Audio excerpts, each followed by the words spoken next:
you start with the script. As simple as that. You start digging in. It start to give you hints or clues, and you peel the onion or whatever they call it, and you get in there. Then you come with a bag of stuff, and now wardrobe shows up and says, "Here, put this on." It's like, ooh, learn to act on stage. Don't rely on social media.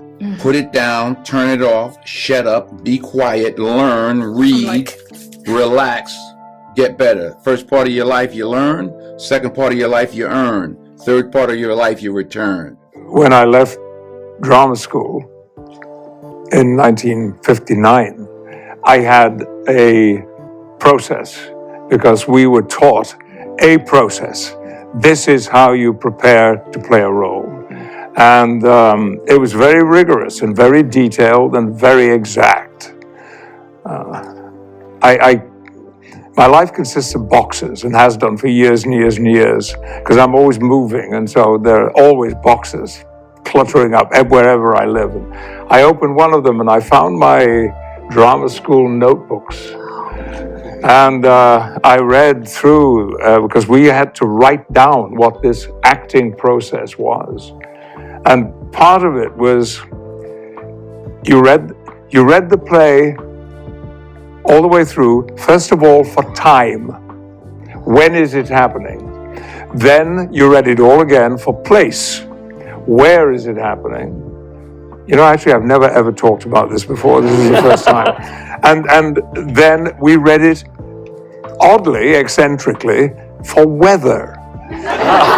Because the principal of my school believed that all of us are profoundly affected by the atmospheric conditions surrounding us. And we would write notes on all of these things. There would be, where are we, when are we, and what's the weather like? And then we would read the play again. I mean, it was all about reading the play over and over and over again. You would write down, what do people say about the character when he's present, when he's there? What do people say about the character when he's absent? What does the character say about himself? And all these things, so pages and pages and pages of notes. And I do remember the principal, and we had a dazzlingly brilliant principal of my school, which was the Bristol Vic Theatre School. But he said to us at one point, it's tiresome writing all this stuff down, but now, at the age of, I was 17, you have to do it, because this is the only way we can lock in, and they really talked about locking in this process of how do you prepare from the script to play the role. A time will come, he said, when you won't have to do this. You'll just absorb it. As you've worked more and more and read more and more plays and more diverse plays, the process will become second nature, which I'm happy to say is where I've ended up right now.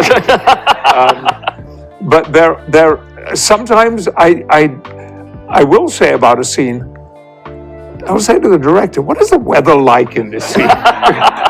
Because I don't know. And it was linked to it was, you see, you've got me talking about my studies of 58 years ago.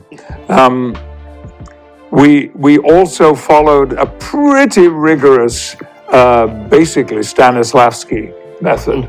The method, no experience is wasted, none.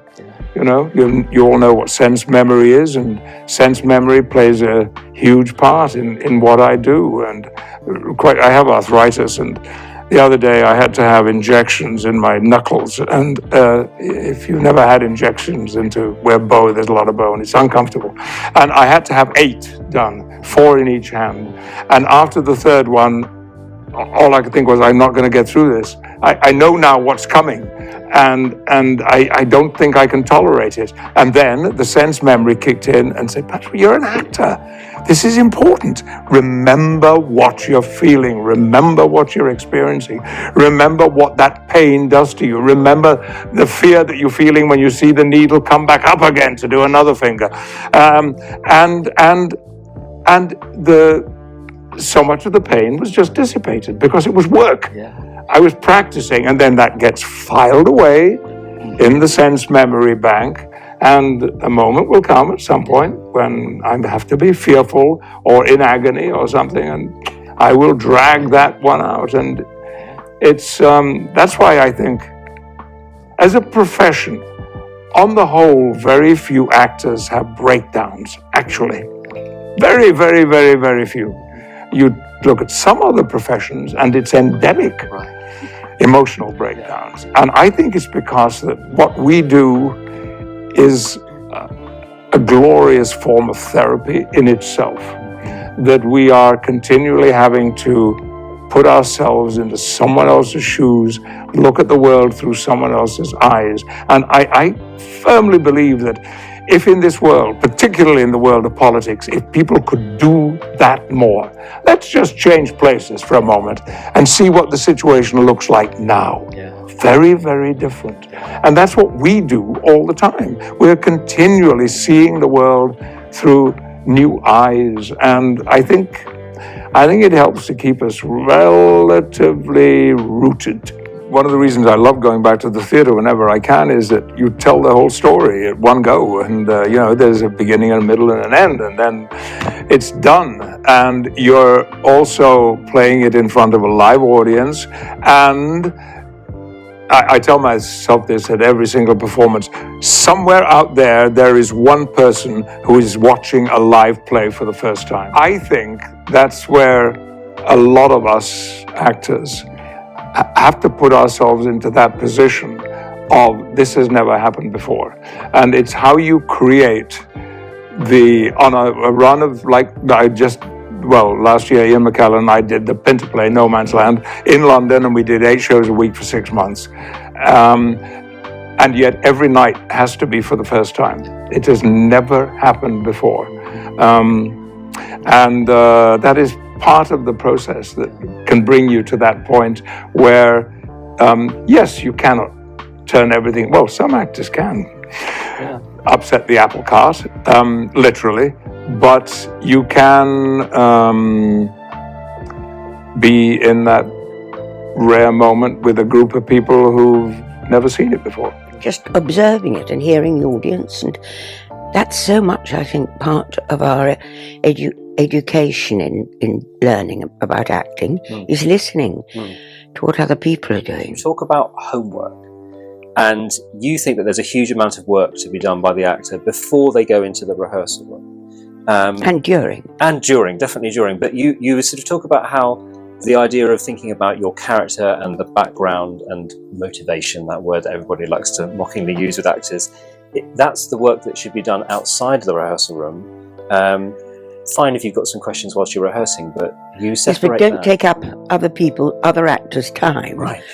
When you could, that is something that you could do at home or think about quietly, because that time should be used about with your reference to other characters. Yeah. The rehearsal time should be used about how your character reacts to things that other people say, not, oh, I've got a problem with this.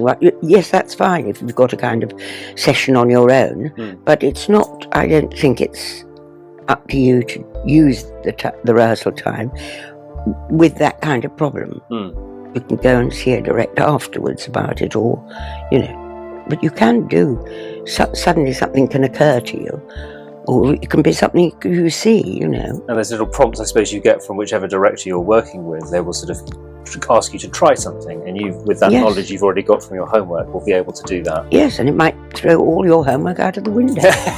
I draw in the sides of the script. But, you have to listen. So much of putting a part together is hearing what other people in the play say about you, and then deciding whether they're telling the truth or they're saying it for another effect. It's a balance of everything. It's everybody together. Like, it's important to make a company. It's no good if a company's fractured. No good at all, because the play won't be any good. Working on the kind of feeling in a company, I think, is very important. It's so important in that rehearsal process as well, for the actor to be able to try things, to make mistakes, as you say, failure, is really important, because you have to be able to try something and fall flat on your face. And The reason you have rehearsals yeah, is to make the mistakes and get rid of the rubbish, or try. And then there's only so much you can do, because the audience will tell you the rest. Will you feel totally at ease? yeah, Whatever way they might slightly alter a performance or anything, it wasn't at anybody's expense. It was entirely to do with the play and telling that story. You can act with people who will kind of take off on their own a bit. Not often, I haven't done that, I must say, but it can be that. But it's what's so important of making a company, of being part of a company. It's terribly important, the feeling that you have. Not that you all have to particularly like each other, but there ought to be a respect for that play and a director, and telling a story to that audience. And that audience won't be the same as tomorrow's, and it won't have been the same as yesterday's. I learned very quickly that being sycophantic with people that you admire, there's no room for it. Like Denzel, Connie, really, we're all going to work. Like, it's not I'm not going to set to learn, I'm hoping to learn, but I've got a job to do. I've got to be at this. I'm going to work, and I think that was actually the big thing that I was nervous about to begin with. Trust me, internally, there's loads of that, like, imposter syndrome going on. But we've got a movie to make, we've got a legacy to uphold with this film. I've got people who I admire, but they're also my colleagues. It's a lesson in owning the space, actually, because I remember I went in... This is when you got out of school? No, it was senior year of Juilliard. Okay. And the character was supposed to be a very dramatic scene, because like her family member had died or something. So I'm in the waiting room and I'm like, there, I'm ready to go, ready to do the scene. And I go in to meet the casting director, and like, she wants to talk to me for 20 minutes. Be like, hey, what's your name? How you doing? And you have to be really friendly and likable. So then I was like, okay, drop it. And then really nice and talking to them. And then they go, let's see the read. And then you have to jump back into the scene. And it took me a few years of actually doing that and trying to please people before I realized, can we read the scene first? Let's do the scene first and then we'll say hi. Yeah. And actually I found that directors and producers and casting directors actually appreciate that. So much of my rehearsal when I'm doing a film is on my own. You don't really rehearse for films, and I don't mean saying the lines, because you and I never sat down with the scenes and said, let's act out these scenes. But just the rehearsal before you get to the set of like defining what the histories are for the characters. And before we started shooting, meeting and going through each line in the script and talking about what does that mean. Yeah, making like all the connections. Exactly. Right? These questions that most actors don't get together and ask, but because we have similar training, of similar vocabulary, that's kind of where we started. Being on set, we always knew what our backgrounds were, what the characters' backgrounds were. So we talk about ownership, so you could own that, because you know, we knew that all our choices were coming from a similar shared history. We were part of a team. Yeah. Instead of feeling like I'm coming into this experience on my own and trying to figure out how my character relates to everyone, it was like, no, these two are a unit. And I think you see that in the film. It's true. I mean, that's a really good lesson to take on to a lot of things. You know, the scene will get to where it gets. Yeah. You don't have to help it get there. It's fun to discover it while it's happening. And even fight where it goes. Yeah, totally. You're an all-around actor, where you're a singer and you're quite the mover. Most of Juilliard was theater training. And this is one of the first times I've been in a film where the same element that would be in a rehearsal for a play was actually on set. It's so difficult because everybody has a very different process, and you have to respect the way people approach work. We just have like a very similar foundation how to approach material. We could say anything to each other, and it was exactly. like... Yeah, I could talk about your character, and I could be really wrong, and that's okay, and you could say something, you know, and I think that aspect of it, that there was no out of bounds, really. And even on the van rides over to set, we would like start bickering. Bickering. Well, you know, like Anna and Abel, you'd be like, I got your balls in a vice. And I'd be like, okay, honey, you got my balls in a vice. She does, though. And he lets her feel that way. It's fine. You know, it's the same reason why coaches like to make spring training so hard. Preseason's so hard, because then you look forward to the game. game becomes play, right? Well, that's what a good coach does. People often think rehearsal means let's get together and say our lines and practice how you walk from here to there. Rehearsal sometimes is just being together and finding out who your mom is, who your sister is, who your best friend is, what do you think about Lacoste hats, you know, and you get to know each other. And in getting to know each other, it sounds corny and everything, but to be intimate to be creative, you have to be intimate and you have to feel safe. To achieve a thing on camera where you believe that we care and are connected with each other, we have to care and be connected. My favorite acting teacher I ever had was, I did this movie when I was 18 called White Fang, where I did all these scenes of these half wolves.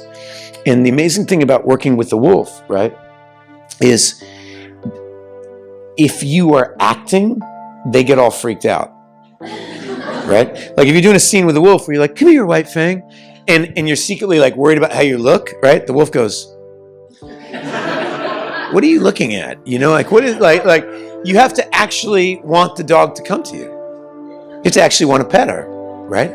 And it sounds kind of stupid, but it's Strasbourg. Well, why do I want to pet this dog? Do I want to pet the dog because the camera wants me to? Or do I like the way its fur looks right under here? Did I have a dog when I was 8 and it passed away and I really want to hold you? You mean whatever the hell it is, preparation, let go. You know, and that generally works. Can I tell you one thing that drives me crazy? Yeah. Is every film school that you go to, they always teach cinematography. And they say this, it's a visual medium. It is a visual medium. But if you think about the history of cinema and how many great film directors were cinematographers, not very many, actually. If you think about in the history of cinema, how many great filmmakers are, now this is going to sound self-aggrandizing, I don't mean it, it's going to get a laugh. Yeah, I really mean this. Are actors, it's a lot. Woody Allen, Orson Welles, Spike Lee, Warren Beatty, Robert Redford, Charlie Chaplin, Buster Keaton, you know, understanding acting and directing are the same. They're an interpretive art. They're about taking great writing and sharing it. It's about saying, oh, to be or not to be, that's a great line. Let me explain to you why, right? That's what it's about. It's not about a picture, you know? And it bothers me that film schools don't teach acting. You know, that's what bothers me. And because they love cinematography. And I think cinematography is super easy to understand. It's two-dimensional. You can sit back behind the monitor. You don't have to get messy. You don't have to get in a fight with anybody. I walk on the set all the time, and a lot of directors, they have this attitude like, is he gonna fuck up my shot list? So I thought your character would be walking over here, and I might say, why? Right? And they go, oh God. I'm just asking why. It's just because your shot list says I'm curious why. And I learned a lot from Denzel Washington. Denzel Washington's a logic police. That doesn't make sense. How many bullets are in my gun? Why would I do that? And the reason why he does it is not to screw with the director. It's to be in the mindset of the audience. Audiences are smart. How many times have you been in the movie and they go, why is she walking in there? Right? And you think, why did the actor not ask the director, I don't want to go in there. The boogeyman is in there, right? And audiences are smart. And so thinking like an actor, not being afraid of your actors, it's super controllable. I've seen so many directors, they love it when the actors are wrapped and they get to shoot close-ups of the water and they turn it like this, because it's all control. Actors are messy and sloppy and they're people. And it's in there, they've got skin and they smell weird sometimes, and it's hard, you know? But you gotta be open. I got to watch Mike Nichols do one of these kinds of things, you know, before he passed. And he said that the only thing he was really proud of from his whole body of work were the things that he couldn't remember whose idea it was. It's the sparks of collaboration. It's writing, directing, acting, music, literature. It's costume design. It's art design. There is not one right way and there is not one wrong way. I certainly don't know the right way. I know things that feel bad to me, and I know things that feel good to me. And connecting with other people really, and feeling their art, and giving other people a chance to communicate, and feeling heard, feeling witnessed, and witnessing other people. That feels good. And doing things let me be clear, doing art for the sake of making money feels a little weird to me. I've done it, and I will do it again, because I have 4 children, and I am not good at anything else, right? So I don't stand in judgment of. I just mean I'm living a life in search of what's going to create the most healthy, exciting life. And I love Cassavetes said it best. You can sell out. Just ask yourself what you're selling out for, right? If you're selling out, you have no idea what you want to do, so I'll just do a bunch of perfume ads. Guess what you are? You sell perfume. Right?